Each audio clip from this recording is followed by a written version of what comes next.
Meu aluno enviou o projeto de história viva mais perturbador que já vi. Uma das partes que menos gosto em ser professor de história do ensino fundamental são as tarefas idiotas, história viva, que damos no final de cada ano letivo. As crianças devem sentar-se com os avós e gravar vídeos, gravar vozes, ou transcrever suas memórias mais antigas para a posteridade e para uma maneira fácil de aumentar seu GPA. Faço isso há 17 anos e desta vez, quando coletei os projetos, presumi que seriam tão enfadonhos, se não mais enfadonhos, do que o normal. Esta não tinha sido uma classe particularmente brilhante, então fui para casa, servi uma taça de vinho e me preparei para uma longa noite de eu só tinha 2 pares de calças quando tinha sua idade.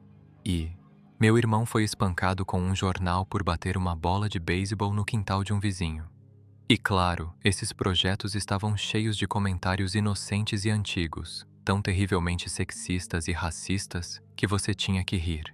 Agora, eu tinha uma menina na minha turma a quem chamarei de Olivia. Ela era gordinha, quieta e provou ser uma aluna B consistente. Eu esperava que o projeto dela fosse tão banal quanto ela, e talvez seja por isso que fiquei tão profundamente perturbado com o que testemunhei naquela noite. Olivia havia enviado 2 discos por algum motivo, então comecei com o marcado entrevista. Minha tela deu 2 soluços antes que uma imagem granulada de uma sala de estar aparecesse. O lugar era um inferno para acumuladores. Olivia estava enrolada em uma poltrona, segurando um caderno e parecendo um animal assustado. Em frente a ela, estava sentado um homem com um semblante sombrio, fumando um cigarro e olhando para ela com expectativa. Vá em frente. A voz de uma mulher sussurrou por trás da câmera. Os olhos corvos de Olivia brilharam em direção à tela e depois voltaram para o homem. Estou aqui com meu tio-avô Stephen. Ela começou quase inaudivelmente. Ele vai nos contar sobre suas memórias mais antigas de estar no exército. O tio-avô Stephen parecia preferir estar em uma maldita trincheira no momento, mas esperou pacientemente que as perguntas começassem. Não é de surpreender que Olivia tenha lido literalmente a folha de perguntas sugeridas que distribuía aos alunos. Ele respondeu-lhe secamente. 1 ou 2 vezes ouvi a mãe dela sussurrar: "Falar, Olivia", por trás das câmeras. Merda típica e chata. Então fiquei intrigado quando Olivia largou o caderno e perguntou: "Você gostava de estar no exército?" Isso estava totalmente fora do roteiro. O tio-avô Stephen soltou um chiado de fumante inveterado. Não, fico feliz em sair da minha cidade. Para onde você foi?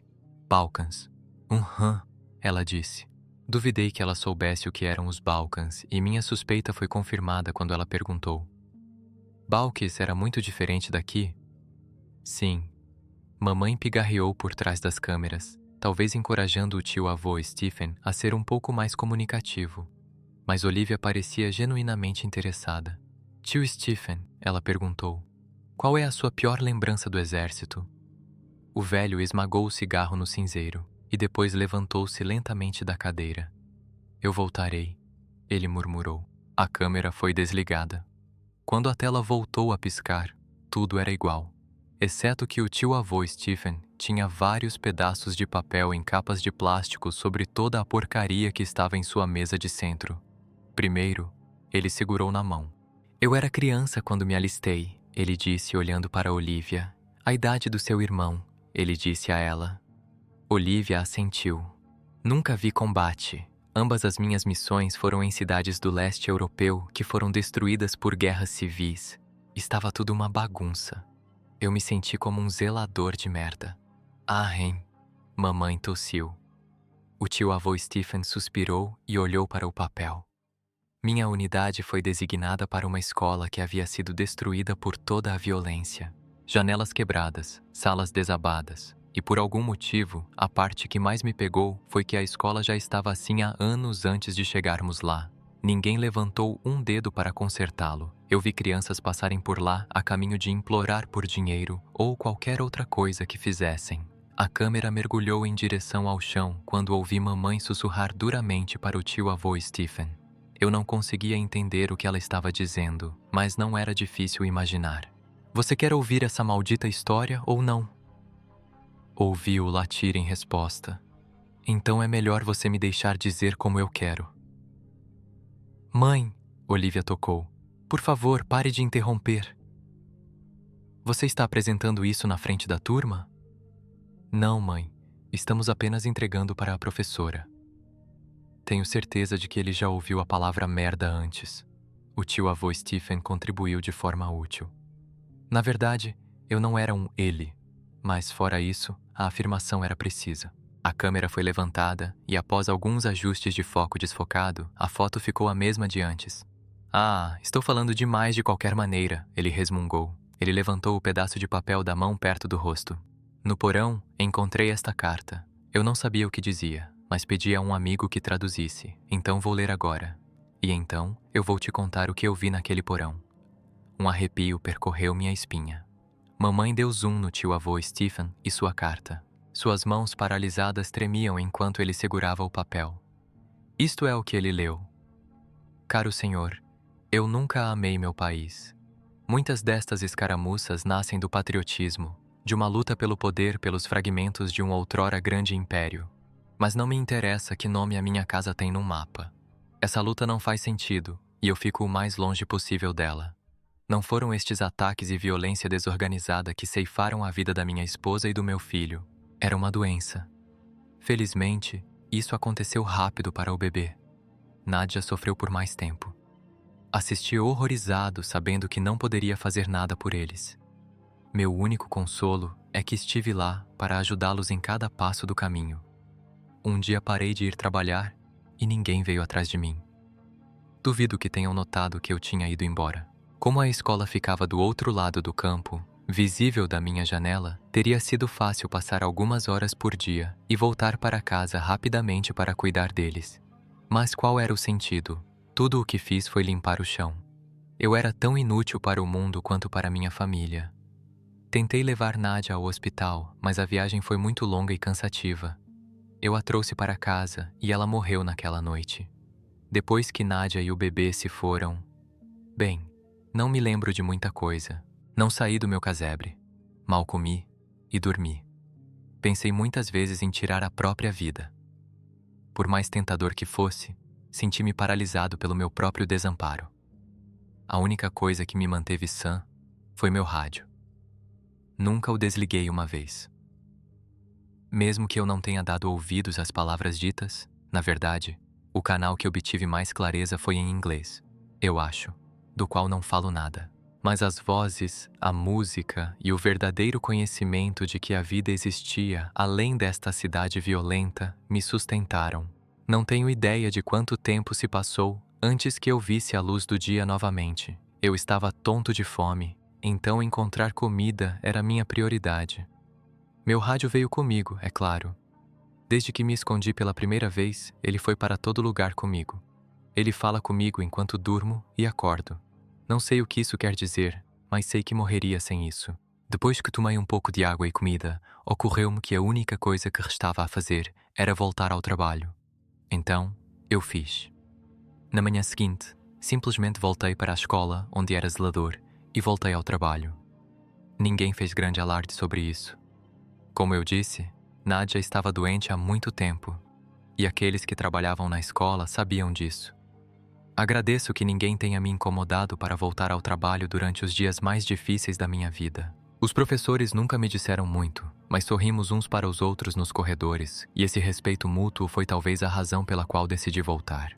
O lugar tinha ido para os cães sem mim, então eu simplesmente peguei minha vassoura e trapos do meu armário e comecei a limpar. Todos estão gratos por me terem de volta, eu sei. E a melhor parte é que ninguém se importa com meu rádio. Levo-o comigo para todos os lugares e mantenho o volume baixo o suficiente para não atrapalhar os alunos. Ninguém nunca reclamou. Na verdade, suspeito que eles gostem. A escola não é muito grande, mas requer muita manutenção. O chão está sempre pegajoso e manchado, então passo a maior parte do tempo esfregando. Crianças fazem bagunça. Acho que é por isso que ainda estou no mercado.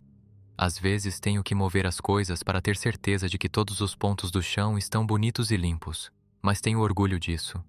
E os reparos. A escola sempre precisa de ajustes aqui e ali, e ficarei feliz em ajudar. Alguns dias estou reconstruindo uma mesa que quebrou enquanto assobiava junto com o rádio. Outras vezes lido com questões estruturais mais sérias. Nos dias em que tenho um trabalho como esse, sinto-me verdadeiramente instrumental, como uma engrenagem em uma máquina maior. Como poderia esta escola sobreviver sem mim? Demorei muito, mas mais uma vez sinto que tenho um propósito. Há uma despensa atrás da escola cheia de alimentos conservados. Em vez de pagamento, posso levar quanta comida precisar. Esse acordo é bom. O que eu faria com dinheiro, afinal? Eu costumava levar a comida para casa, a apenas um campo da escola, mas quando comecei a dormir no porão, ninguém parecia notar. Esta escola é especial para mim e não posso deixá-la desprotegida. Quando estou cercado de lembranças da minha esposa e do meu bebê, aumento o volume do rádio para abafar esses pensamentos. Funciona para mim sempre, exceto esta manhã. Porque esta manhã acordei em silêncio mortal. Examinei freneticamente o rádio para ver o que tinha acontecido. Sinceramente, não consigo dizer quantos dias seguidos o usei. Ele simplesmente viveu sua vida e morreu naturalmente? Passei o dia inteiro tentando consertar isso. A maior parte desse tempo, eu estive chorando. Estou enlouquecendo sem isso. Eu me entreguei até o pôr do sol. Se eu não conseguir consertar até lá, vou tirar minha vida. Estou escrevendo isso porque a luz do sol está começando a morrer e sei qual será meu destino. Pensei em dar um último passeio pelos corredores da minha escola, despedindo-me dos alunos e professores. Sei que sentirei falta, mas não consigo sair desta sala. Não posso ir a lugar nenhum sabendo que meu rádio está morto aqui. Não há mais lágrimas em mim. Agora parece que não consigo recuperar o fôlego. Vomitei a pouca comida que tinha no estômago e estou ficando tonto novamente, como fiz depois que Nádia morreu. Não estou muito tempo neste mundo, mas antes de tirar minha vida, fechei a porta deste quarto e coloquei uma cadeira embaixo da maçaneta. É o único cômodo no porão e tem um pequeno batente que deixa entrar luz suficiente para que eu possa ver o que estou fazendo. Se alguém tiver a gentileza de vir me procurar, não deverá se deparar com essa visão horrível. Talvez eles vejam que a porta está bloqueada, sintam o cheiro do meu corpo podre e simplesmente esqueçam que eu existi. Mas coloquei meu rádio e este bilhete do lado de fora da porta. Gentil senhor, se você está lendo isso, tenho um humilde pedido. Por favor, conserte. Salve meu rádio. Ele não merecia morrer durante o sono e tenho vergonha de não poder reanimá-lo. Agora estou pronto para me juntar a Nádia e a pequena Ludmila no céu. Espero que esta escola possa encontrar outro zelador que ame e cuide dela do jeito que eu amo. A hora é agora. Não se esqueça do meu rádio.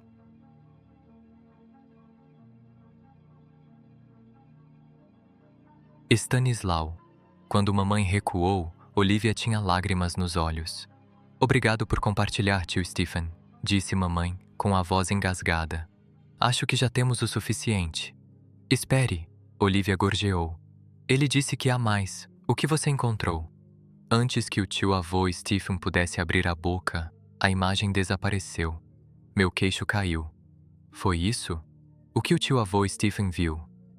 Lembrei-me prontamente que havia um segundo disco. Esta não estava marcada, mas eu esperava que contivesse o resto da entrevista. Não havia vídeo, apenas áudio. A voz que começou a soar foi a de Olivia. Olá, senhorita Gerrit. Sinto muito pela minha mãe, mas ela se recusou a registrar o resto do que meu tio estava dizendo, mas pedi-lhe que continuasse e gravei secretamente a história como um memorando de voz no meu telefone. Lembro-me que você disse no início deste ano que a história é escrita pelas pessoas que vencem guerras. Ela respirou fundo e começou a chorar. Mas a história de todos é importante. Mesmo que sejam pessoas tristes, patéticas e mesmo que nunca tenham conquistado nada na vida. Não dormi a noite toda desde que terminei este projeto. Mas você tem que ouvir o que meu tio tem a dizer. Havia lágrimas nos meus olhos também. A sinceridade de suas palavras era linda. Também fiquei lisonjeado por ela ter se lembrado de alguma frase banal que joguei por aí, porque foi o que meus professores de história me disseram. Antes que eu ficasse muito sentimental com isso, o áudio começou de novo. Tudo bem, veio a voz frustrada da mamãe. Se você quiser ouvir o resto da história, tudo bem, mas isso não é apropriado para um projeto escolar. Deixe-me terminar. O tio-avô Stephen surtou. Se for demais para você, sirva-se de um lanche na cozinha. Mas Olivia quer saber o que aconteceu. Ouvi a mãe dela resmungar alguma coisa e ir embora. Olivia e seu tio estavam sozinhos. Imaginei-a olhando para ele com expectativa. Então você encontrou o rádio? Ou ficou arruinado quando a escola explodiu? Ele raspou e ouviu o clique distinto de um isqueiro. Aquela carta. Ele começou devagar. Tinha uma data nela. Que data? Ela perguntou com fome.